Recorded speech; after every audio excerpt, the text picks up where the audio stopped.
So, meron tayo sa pang content dito, no? Okay. So, kamusta po mga ka-Streetwise? Ako po si Takero Miyamoto at welcome po sa aking munting channel. So, mga kababayan, ito. Okay. Actually, si PBBM po ngayon ay umalis papuntang Amerika. So ngayon nagrereklamo na naman ngayon yung mga DDS na mga engot. Hindi ko kasi mamura talaga, no? Hindi talaga ako sanay, Diyos ko. Ito mga DDS po na medyo mahina po yung utak, ganoon na lang. Ito po mga DDS po na medyo mahina po yung utak, nagrereklamo ngayon. Na ang sabi na naman nila na ay si Kuting palagi na lang paalis-alis, di ba? So, malinaw naman mga kababayan na kaya po umalis si PBBM kasi nga po pinapatawag po yung Pilipinas at saka yung Japan sa Amerika para po sa trilateral agreement. At mga kababayan, ang nakakatuwa kasi dito, ito lang no, diyan po sa 1,700 po nanonood. Tuwing umaalis si PBBM, sino yung naiiwan na caretaker ng Pilipinas? Oh, i-comment nyo dyan. Tuwing umaalis po si PBBM, sino po yung tinatalaga ni PBBM na caretaker ng Pilipinas? Siguro alam niyo naman kung sino. Yung palagi yung palagi. Okay? So, naghintay lang ako ng isang comment. Pag may tumama lang ng isa, okay, si Fiona. Yan. Okay. So, si Fiona po, yung talagang iniiwan po, si Sarah Mau, yan, si Inday Sarah Mau, di ba? Si Inday Sarah Mau po talaga, yung iniiwan po na caretaker po ni PBBM tuwing umaalis siya. Yun nga lang, sa pagkakataon po na to, hindi na. Hindi na siya. Okay. So basahin natin to So para makuha natin yung narrative, no, sabi dito sa PCO, Presidential Communications Office. Okay. Sino comment? So sabi dito, no, patungo si Pangulong Ferdinand Marcos Jr. at ang kanyang delegasyon sa Washington DC. So sa mismong sa mismong kung saan nandun yung presidente ng Amerika, no? Para sa kauna-unahan Philippines, USA, Japan trilateral summit kung saan makakasama niya sina US President Joe Biden at Japanese Prime Minister Fumio Kishida. Okay? Pag-uusapan ng mga leader ang mga issue ng seguridad sa rehiyon at pati na rin ang kooperasyon ng mga usapin tulad ng enerhiya, ekonomiya at digitalization. Dadaluhan din ni PBBM ang isang bilateral meeting kasama si US President Joe Biden, pati na rin ang isang business forum kasama ang negosyante ng Estados Unidos. So mga ka-Streetwise, si PBBM po yung pinapunta po sa Amerika.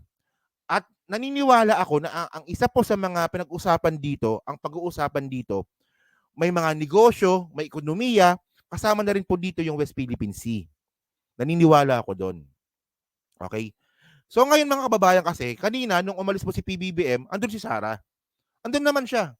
Ayan nakangiti pa nga ang sabi ni Sarah sa inyo, hello fans. Nakangiti pa siya. So ngayon, okay na. Okay, so ngayon nakita ko to from Voice of America, itong balita na to. Biden to host leaders of Japan, Philippines in trilateral summit. Okay. So, President Joe Biden will host Japanese Prime Minister Fumio Kishida and Philippines President Ferdinand Marcos Jr. in the White House. Okay, sa White House mismo Okay, summit set to bolster trilateral maritime cooperation in the South China Sea, a major move to counter Beijing. Okay? Kumbaga sa mga kababayan sa PCO, hindi binabanggit po yung West Philippine Sea. Sa PCO, hindi. Pero sa Voice of America, ang sabi nila dito, kasama talaga sa maritime, 'di ba? Maritime Corporation yung pag-uusapan nila. So kasama talaga dito yung China.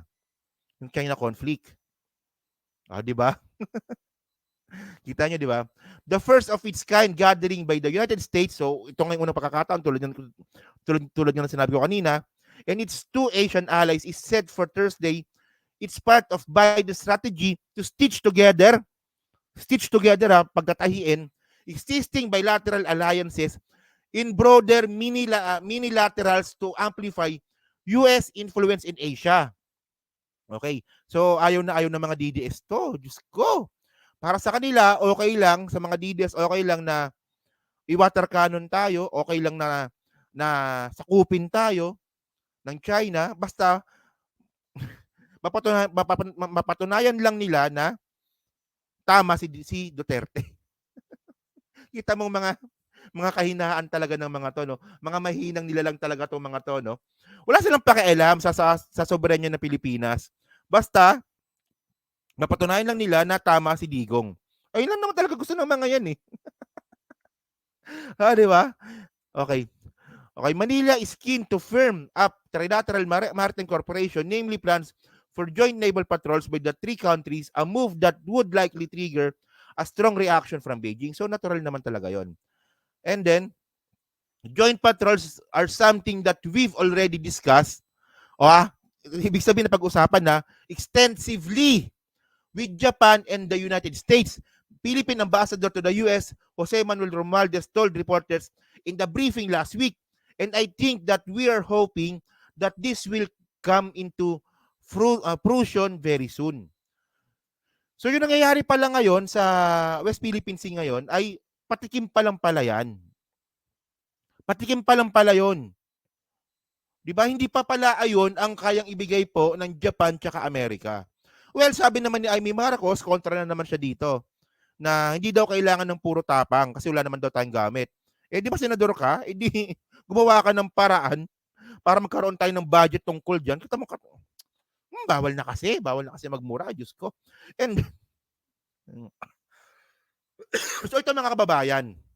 Okay. So ngayon, settle na tayo doon. Na si PBBM po ay umalis na kanina. Okay? Settle na tayo doon. At alam nyo naman po siguro mga kababayan na tuwing umaalis po si PBBM, si Sara Duterte po palagi yung caretaker po ng Pilipinas. Ganun yun eh. Di ba? Pero sa pagkakataon po ngayon, hindi na po si Sara Duterte lang yung caretaker, 3 na sila. So, kita nyo mga kababayan, di ba, napakabait pa po ni PBBM, di ba? Kahit na wala na siyang tiwala kay Sara Duterte, ginawa niya pa rin caretaker. Pero yun nga lang, para na lang puppet. Para na lang puppet si Sara Duterte dito. Kasi ang sabi dito, no, VP Duterte, Estrella, Bersamin to be caretakers. May S. During Marcos trip to US. O, yun. So, ngayon mga kababayan, ito na. Okay. So, ngayon mga kababayan, kung dati po si Sara Duterte lang po yung caretaker, ngayon, hindi na. Isipin nyo yung caretaker po, meron din caretaker. Kung baga si Sara yung caretaker, meron pang caretaker si Sara Duterte para bantayan siya. O, di ba mga kababayan? O, kita nyo, di ba, dumadami yung tanga ngayon, no? Ang daming mga ob-ob na nagko-comment ngayon. Diyos ko. Pasalamat kayo, hindi na ako pwede magmura. Diyos ko, pasalamat kayo. O, di ba? Pinagbabawalan ako ng YouTube ngayon. Ang dami. O, kita may nag-comment pa ng MOOE. Yung MOOE na yan, di ba? Kung nirereklamo ninyo na merong MOOE, yung congressman, si Sara Duterte meron din. O, napaka-unfair naman, di ba, na si Sara na si mga congressman yung sinisitan nyo, si Sara Duterte may MOOE din. Pagkatapos, drug test PBBM, di ba ang sabi dito, so peking nga po, di ba? So peking nga po yung yung nilalabas nga po na dokumento ni Maharlika. So ang pagkakaalam ko nga po ngayon is pinag-aaralan na nila para kasuhan si Maharlika dahil nga po diyan sa mga nilabas niyang dokumento. Well, sige, ilabas mo. Sabihin mong totoo yun. Hindi. Maganda dyan, BJ, sabihin mo na ikaw yung nagsulat ng dokumento para kasama ka sa kaso. Ganun lang yun. Ganun lang naman yun eh. Ako, wag nyo nga akong wag nyo nga akong pinaglolo ko dyan. Okay. So ngayon mga kababayan, sabi dito, Vice President and Education Secretary Sara Duterte, Agrarian Reform Secretary Conrado Estrella III, and Executive Secretary Lucas Bersamin will be the country's caretaker while President Bongbong Marcos is in Washington from April 11 to April 13. So 2 araw lang pala, no? At 3 araw. Hindi, 3 gabi, 2 araw. Parang gano'n na lumalabas. So kasi mga kababayan, kasi ang nangyari kasi dito, ito no, ang sabi kasi dito, According to Presidential Communications Office Secretary Chelo Jarafil, Duterte will be chair caretaker while Estrella and Bersamin will serve as her assistants. So ngayon, lumalabas po dito mga kababayan na wala na po talagang tiwala si PBBM kay Sara Duterte. Nagiging polite lang po yung mama. Nagiging polite lang po si PBBM kay Sara Duterte para wag naman masyadong mapahiya ng konti. Oh. So isipin mo nung caretaker ka, kung dati mag-isa ka lang, ngayon caretaker ka pero may nagbabantay sa'yo. O, di ba? Kasi mga kababayan, paano ba naman?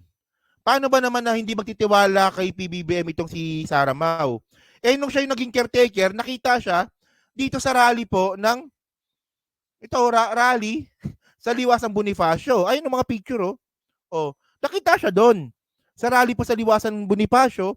At yung sinisigaw po sa rally na yan, tanggalin si PBBM, ipalit si Sara Duterte. Medyo nahihinaan lang po talaga ako sa kokote ni Sara Duterte na bakit pa siya pumunta dyan sa rally na yan nang panawagan po ay siya yung maging presidente. Di ba? Ayan eh, ayan ang punto natin dito eh. Oh, so ngayon, buti nga ganito eh. Buti nga ganito yung ginawa ni PBBM eh. Hindi siya talaga tuluyan na sinibak eh. Hindi siya tuluyan na inalis na lang bigla eh. Kasi napaka-unusual naman kasi mga kababayan na sa tuwing umaalis nga po si PBBM, palaging si Sara Duterte yung caretaker. Pero ngayon, binigyan na siya ngayon ng assistant para bantayan si Sara Duterte. Kasi malay ba naman natin, baka mamaya pag alis ni PBBM, nagpaplano na pala si Sara Duterte ng ng pag-aaklas. Oh. So tama to. So dito natin makikita kasi kung kukumpara natin, kung kay Digong ito nangyari, malamang pinagmumura niya na yung vice president niya. Pero si PBBM, nagiging polite, nagiging professional pa rin si PBBM. Hindi ko, ito lang no. In my own opinion, di ba? Iniintindi po natin si PBBM na ayan talaga ugali niya. Mabait, di ba? Tahimik sa mga issues pero lumalaban ng pailalim. Pero itong mga bagay na to na nagiging polite, di ba? May mga critic kasi na sinasabi na si PBBM masyadong mabait. Well, para kasi sa akin, okay lang 'yun. Ang kailangan lang talaga natin dito is mag-isip ng mabuti, pag-aralan yung mga nangyayari para maintindihan po yung mga bagay-bagay na ginagawa po ng ating presidente. Oh, kita nyo, di ba? Tayo dito, 2,600 na tayo dito ngayon. Oh, naiintindihan natin si PBBM na ganyan po talaga yung strategy niya. Kasi po, nag-iisip tayo. Eh, yung mga hindi nag-iisip, tingnan ninyo. Oh, oh, yung mga hindi nag-iisip, naging anti-PBBM na nung nasamantala kakampi natin, di ba? Oh, si pambansang katangahan, di ba? Si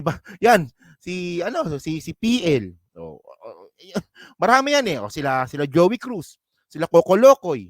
O di ba? Sila old school Pinoy. O. Hindi kasi nila magets kung paano yung estilo ni PBBM. So hindi nila maintindihan, so naging anti-PBBM sila. Eh tayo naintindihan natin. Oh. So ganun lang talaga 'yon. Congratulations sa ating dalawa. O si Badong Aratiles ano talaga 'yan? DDS talaga 'yan. 'Di ba? DDS talaga 'yan. Oh. So, ayun mga kababayan ang pinaka-topic ngayon natin. Wala na pong tiwala. Kasi ako naniniwala talaga ako, no? Sa ginawa po na to ni PBBM kay Sara Duterte ngayon, lumalabas po dito na wala na po talagang tiwala si PBBM kay Sara Duterte. Nagiging polite lang po yung mama. O, di ba? O, ito yung mga dapat tinutularan, hindi yung mga katulad ni Digong na nagmumura, hindi yung mga katulad ni Digong na pikon. Si PBBM hindi, nagiging professional pa rin. Oh, naku, issue na naman yan. Bayaan nyo sila mag-issue. Oh, deserve naman ni Sara Duterte yan eh. Deserve ni Sara Duterte yan. Paano niya hindi maging deserve yan? Tinan nyo naman yung ginawa ni Sara. Ayan no, nasa rally siya nung sa Liwasan Bonifacio. So deserve niya talaga yun. So ngayon, ayan yan, may nagbabanggit puting ahas. Posible naman na ang puting ahas dito, si Sara, si Amy Marcos, at may mga alipores yan. Baka kasi Kakiraki kasama doon eh. Di ba? So yun mga kababayan, no? So kayo po, ano po masabi nyo nga po dito sa ano, sa pagtanggal po kay Sara Duterte bilang nag-iisang caretaker po ng Pilipinas habang si PBBM ang nasa ibang bansa. Okay ba sa inyo to? Or para sa inyo, deserve niya pa ng mas mahigit pa dito. Dapat tanggalin na siya ng tuluyan, 100%. Na hindi na talaga siya. Kasi nung si PBBM, kasi nung si Duterte naman kasi dati, yung presidente, yung caretaker noon si Mendaldela, yung ES niya. O, di ba? So, or naintindihan niyo yung desisyon nga po ni PBBM na mas nagiging polite lang siya ngayon. Yun na. So, pa-comment na po sa baba at binabasa ko pong lahat yan. So, thank you po mga kababayan. No?